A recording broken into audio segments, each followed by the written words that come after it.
Ya Tuhan, Engkau perlindunganku sejak masa mudaku. Engkaulah harapanku sejak dari kandungan. Nemuku bertopang, jangan ku terbuang pada masa tuaku. Tuhan, jangan kau tinggalkan apabila habis dayaku,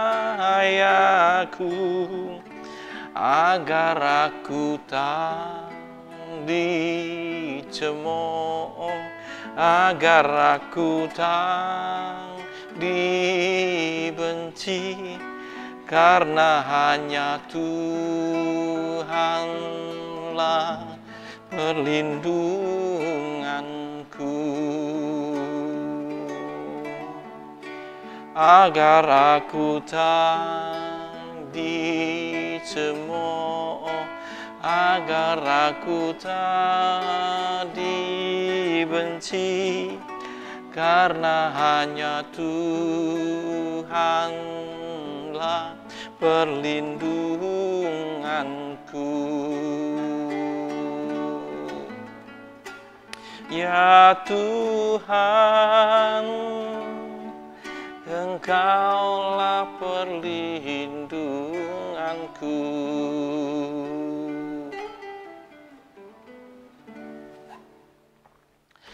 Saudara-saudaraku yang terkasih di dalam Tuhan, selamat malam.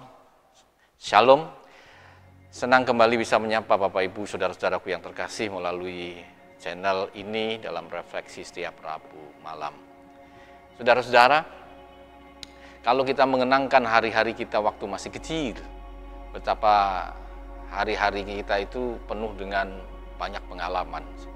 Dan pengalaman-pengalaman yang kita alami itu banyak juga adalah pengalaman-pengalaman tidak baik. Pengalaman-pengalaman di mana kita berkali-kali melakukan kesalahan. Pengalaman-pengalaman di mana kita berkali-kali melakukan sesuatu yang keliru, yang tidak benar, bahkan mungkin juga cenderung jahat. Pengalaman-pengalaman itu kalau kita angkat kembali tentu saja menjadi bagian cerita kita yang ya mungkin saat ini membuat kita kemudian bereaksi, kok bisa ya? Aduh, malu sekali deh kalau begitu. Aduh, kok bisa begitu ya? Malu. Bapak, Ibu, dan saudara-saudara, itulah kita. Itulah kehidupan kita. Di waktu kita mengalami itu semua atau berbuat itu semua, mungkin pada waktu itu pikiran kita tidak sampai berpikir bahwa itu suatu yang keliru. Mungkin karena ya namanya anak-anak atau namanya remaja masih sering yang melakukan sesuatu karena ikut-ikutan. Hanya ya karena dorongan supaya bisa menunjukkan hebat pada kawannya, atau bahkan itu ya karena itu orang lain buat begitu biasa saja, lalu kita ikut seperti itu sebagai sesuatu yang biasa saja. Menariknya adalah ketika jauh ke sini kita bisa mengingat kembali dan merefleksikan kembali bahwa apa yang telah kita buat pada akhirnya kita sesali sebagai sesuatu yang keliru, sebagai sesuatu yang salah, sebagai sesuatu yang bahkan katakan kita, wih kok jahat sekali ya begitu. Dan menjadi sesuatu yang kemudian membuat kita menjadi tersipu malu karena perbuatan-perbuatan kita di masa lalu. Sekali lagi ini menarik untuk kita renungkan bahwa memang perjalanan hidup kita seringkali tidak lepas dari namanya berbuat salah, tidak luput dari yang namanya keliru, bahkan kemudian jalan kita menyimpang dari kebenaran, bahkan kebenaran sendiri menjadi sesuatu yang kita tolak pada waktu itu. Bisa saja, kapan saja, pada siapapun itu bisa terjadi. Pengalaman masa lalu kita membuktikan itu. Lalu pertanyaannya, bagaimana dengan ketika seperti itu? Saya masih ingat ketika saya masih kecil, bahwa ketika mengingat itu lalu ditegur bahwa itu salah, itu dosa, Tuhan tidak senang, Tuhan tidak berkenan. Ya. Pada saat itu juga terpikir, oh iya, Tuhan tidak berkenan kepada perbuatan itu. Oh iya, ini sesuatu yang keliru. Oh iya, itu dosa. Tapi hebatnya, meskipun berkali-kali berbuat kesalahan, ternyata selalu ada yang namanya kesempatan-kesempatan berikutnya. Tidak kemudian selesai bahwa karena kamu sudah berbuat dosa, kamu dihukum dan selesai. Kamu diberi sanksi dan sudah selesai. Ternyata kalau melihat itu, Tuhan menunjukkan betapa hebatnya, luar biasanya kasih-Nya dan hikmat-Nya. Kenapa? Karena setiap orang yang berbuat kesalahan tidak kemudian dihukum, tidak kemudian dipangkas habis, selesai hidupmu. Tidak. Sebaliknya Tuhan justru melihat itu dengan hikmat-Nya. Oh, hambaku ini belum paham. Oh, hambaku ini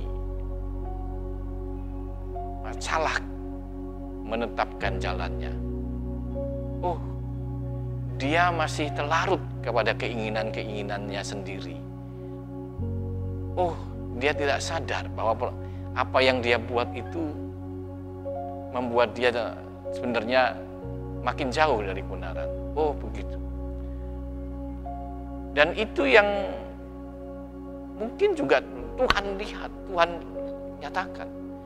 Dan karena pertimbangan-pertimbangan seperti itu, Tuhan tidak kemudian mengkat habis orang untuk karena kamu sudah berbuat dosa, selesai hidupmu. Tidak. Ketika kamu sudah berbuat dosa, maka engkau sudah dihukum mati. Tidak.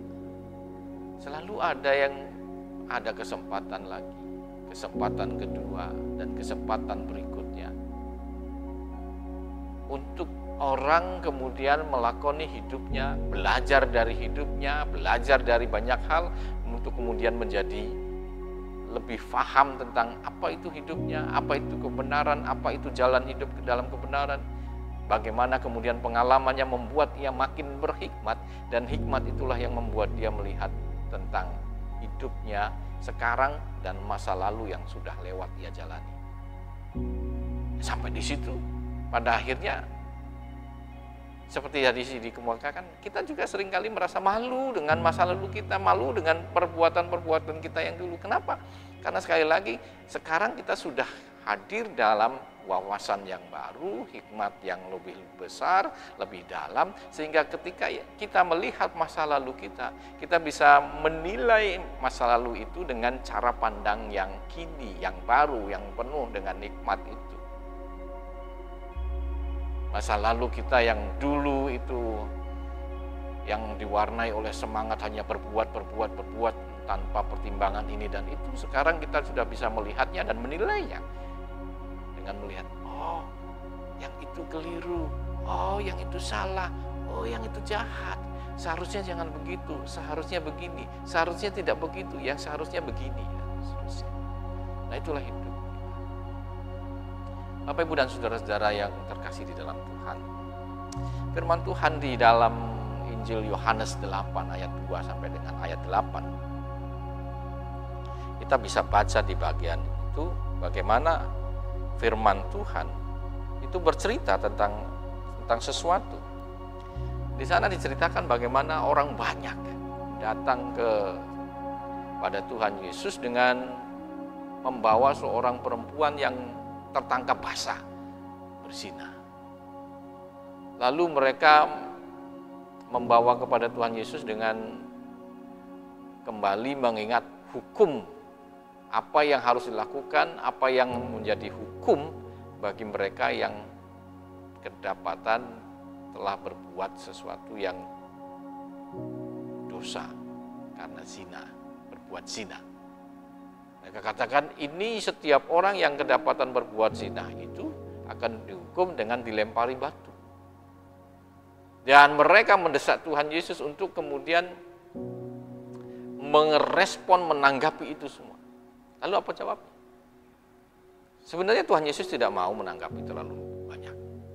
Tapi ketika desakan dan desakan itu datang dan diajukan pada Tuhan Yesus, lalu apa yang terjadi berikutnya? Tuhan Yesus katakan, sederhana saja. Siapa yang tidak berdosa, mulailah dia jadi orang pertama yang ambil batu dan melemparkannya pada perempuan itu. Sepotong kalimat itu Tuhan Yesus sampaikan kepada orang banyak itu, dan beberapa saat kemudian banyak orang terdiam dan mulai undur dari tempat itu, meninggalkan tempat itu dan meninggalkan perempuan itu di situ. Mulai tinggalkan semua. Apa yang disampaikan Tuhan Yesus itu sepenggal kalimat pendek saja, tetapi ternyata itu sungguh-sungguh sesuatu kalimat bijak yang membuat orang memikirkan kembali sikap dan tindakannya, memikirkan, merenungkan kembali apa yang ada di hadapannya dengan lebih bijaksana. Bukan lagi menilai itu dari sudut pandang hukumnya apa, tetapi bagaimana ini harus direspon secara bijak.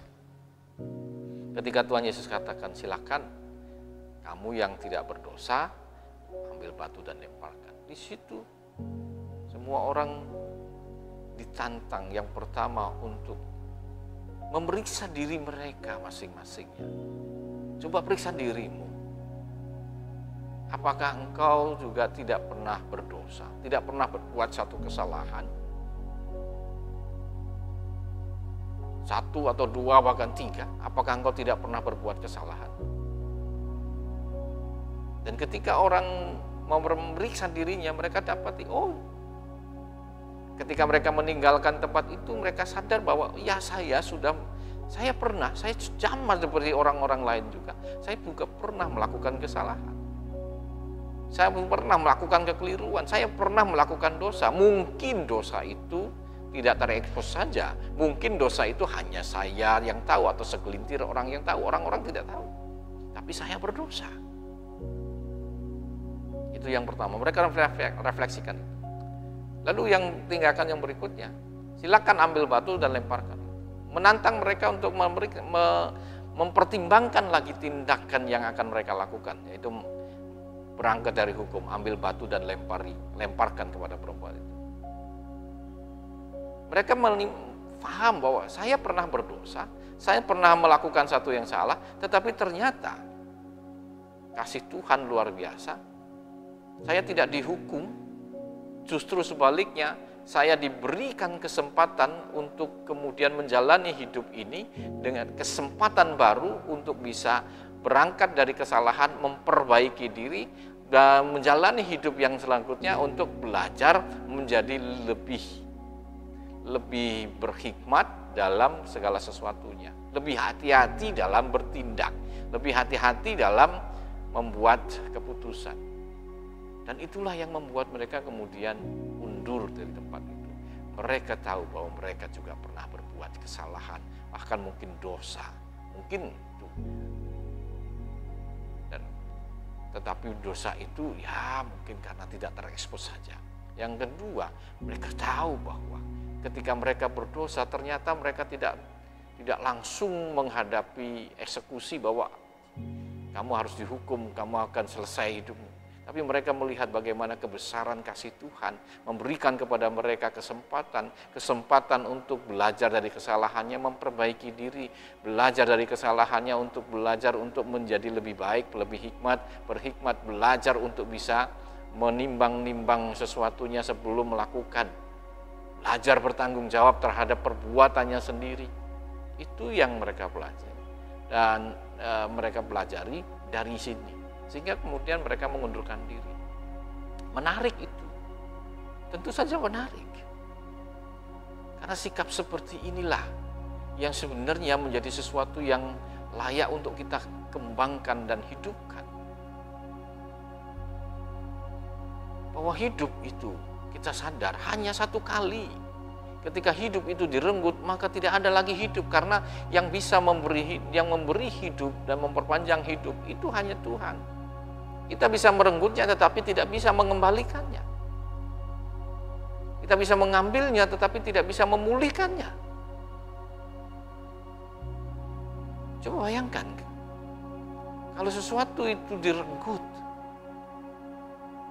lalu kita tidak bisa pulihkan itu, kembalikan itu, atau berikan itu. Sesuatu yang ngeri. Maka hidup yang sekali ini menjadi sesuatu yang berharga. Karena hidup itu adalah pemberian, dan pemberian itu harus dijaga, kita rawat dan isi dengan sesuatu yang berarti, bermakna. Disinilah kita belajar juga untuk melihat bahwa Tuhan itu luar biasa kok. Punya sesuatu yang hebat, kasih yang hebat.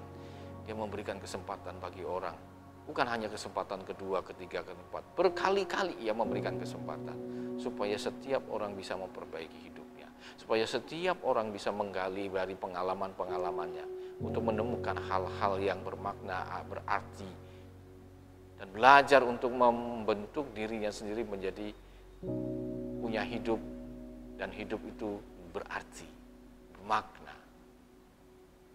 Hari ini kita belajar dari kisah bagaimana orang banyak yang memperhadapkan seorang perempuan yang kedapatan bersinah kepada Tuhan.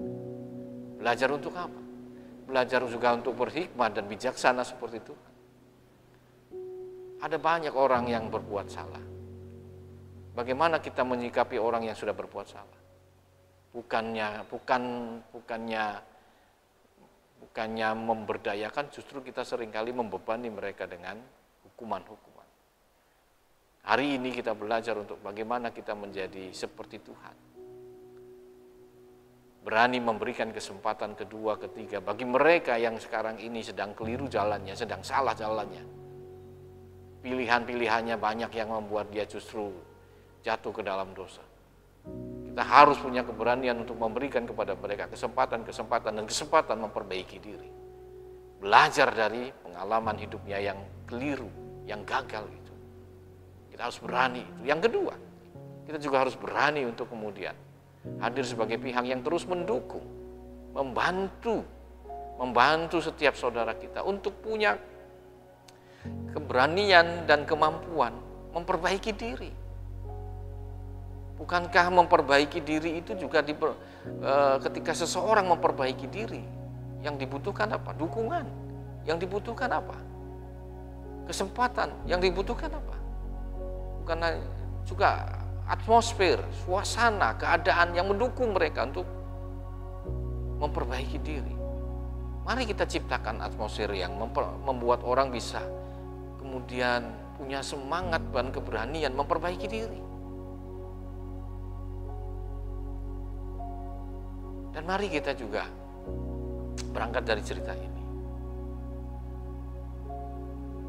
Membuat orang merasakan bahwa meskipun dia pernah jatuh, meskipun dia pernah keliru, meskipun dia pernah melakukan hal yang tidak benar, berdosa di hadapan Tuhan. Mari kita angkat dia untuk punya hati, untuk punya rasa, untuk punya keyakinan bahwa saya berharga. Saya masih berharga.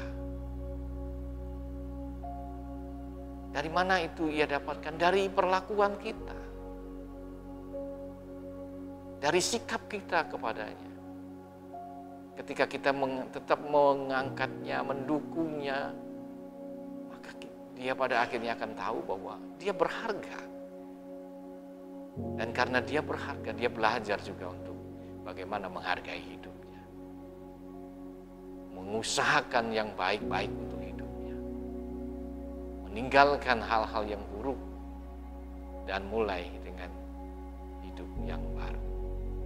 Kesempatan kedua adalah sesuatu yang layak untuk diberikan kepada setiap orang. Untuk memperbaiki dirinya, mengupayakan yang terbaik bagi dirinya, mengusahakan supaya hidupnya juga merasakan bagaimana ia berharga. Berharga di mata Tuhan, juga berharga di mata kita.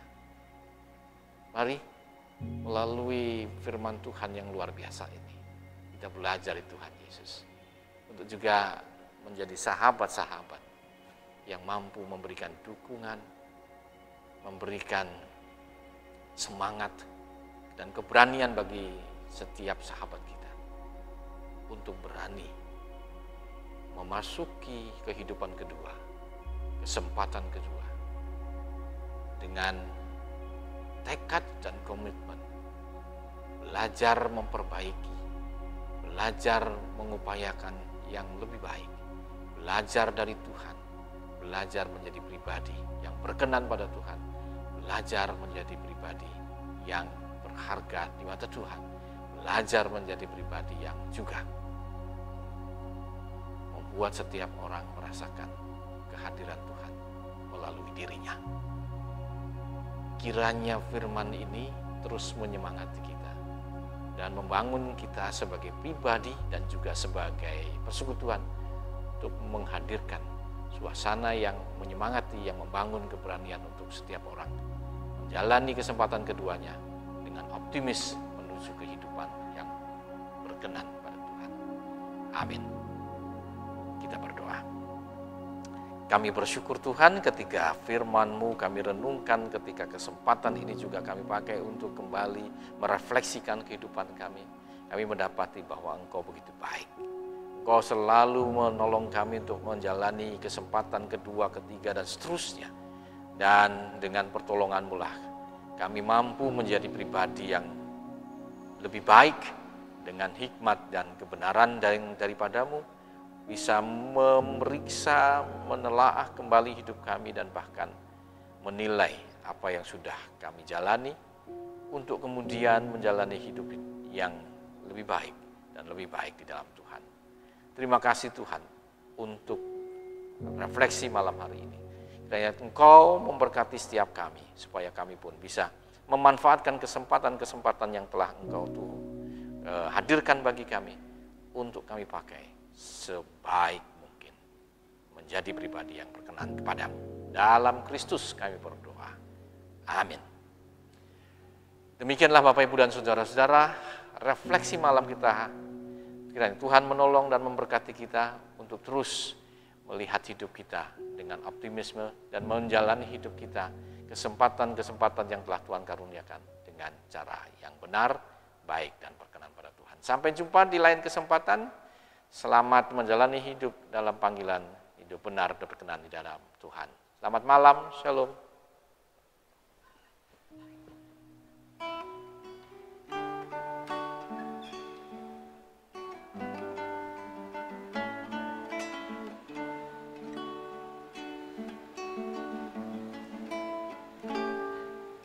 Ya Tuhan, Engkau perlindunganku sejak masa mudaku. Engkaulah harapanku sejak dari kandungan. Padamu ku bertobat,